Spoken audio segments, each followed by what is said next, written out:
Fact number 1, Pomodoro's technique is not for medicos.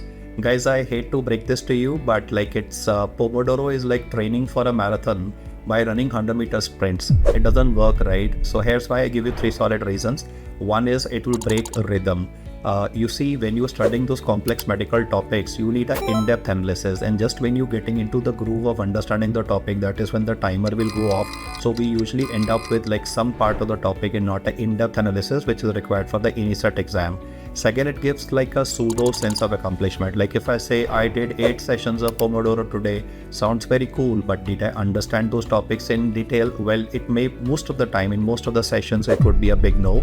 And the third point, which I want to highlight from so many years of my teaching students over a large number of years, is that it fails under the real exam pressure. Because see, exam is going to be a 3 solid hour long duration, and most people, because they're habituated to taking breaks, they're not able to focus that entire long duration, which results in silly mistakes like what happened in the recently concluded NEET PG exam.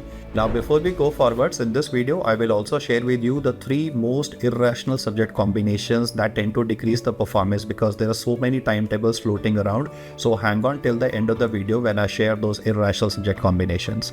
Fact number 2, use the 80-20 rule. You're aware of this anyway, that 20% of those topics are going to be yielding 80% of the questions. So that is what is called as smart exam studying. And for that, for starters, my suggestion to you would be, since you have done the NEET PG exam recently, is go to the YouTube channel of PrepLadder and just download that video of the INI-CET recall of the last time that PrepLadder did. And you will notice that within 2 hours of the paper being conducted, we solved all the questions that were actually asked in the exam with the exact replication of the choices. Why I'm saying that is because what is important is the wordings of the MCQ, because INI-CET is all about how do you put a comma, how do you put up a question mark, how do you say all except, because multiple options can be correct. So that will give you an idea regarding what are the topics. I mean, that is like you make a note of all the 200 topics that have been asked in the last time's exam. That is like the starting point from where you will be able to build yourself. Now, point number 3 is that you can use apps to basically improve your productivity. One of the app is called as Forest app. In this, you grow a tree every time when you're studying. I mean, you started your study, so if you're not touching your phone, a tree will grow automatically in the app. And suppose you touch your phone, that means that you are literally cutting a tree. And then you have those Instagram blockers and call blockers for a particular point of the day. So those things are obviously important. So I understand you need a digital detox every day, but that digital detox should be at the end of the day and not at the starting of the day. Fact number 4, mix the hard and the easy subjects. That's a mental momentum hack to keep the balance going. You see, don't study all the heavy subjects together. That's gonna increase too much of or that can induce a burnout. In fact, you can use a combination of a subject with a high cognitive load with a lighter one, so that you are able to keep your mind fresh and prevent a burnout. The smart combinations, in my opinion, would be you could be combining pharmacology with PSM. Yes, guys, because one is only facts and the second is learning mechanism of action. Then pharmacology with medicine should be combined, because then that, in my opinion, will help you cover regarding the pathophysiology of the disease and then understand the treatment algorithm as well. You can combine surgery with anesthesia, but never ever try to combine anatomy with the surgery. In fact, right in the beginning, I said, I'm gonna tell you 3 irrational combinations in my personal opinion.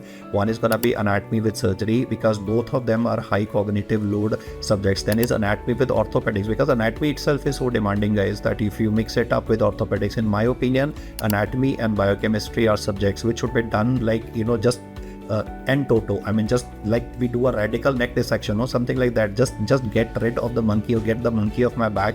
So get over with anatomy and biochemistry in isolation, in my opinion, instead of trying and combining. Fact number 5, prioritize what is to be done on a daily basis. I think you can use the ABCD approach, where A would be absolutely must-do subjects like CNS pharmacology. That will help you in psychiatry also. B would be bare minimum. Bare minimum would mean learning about basic life support, advanced cardiac life support, and trauma protocols.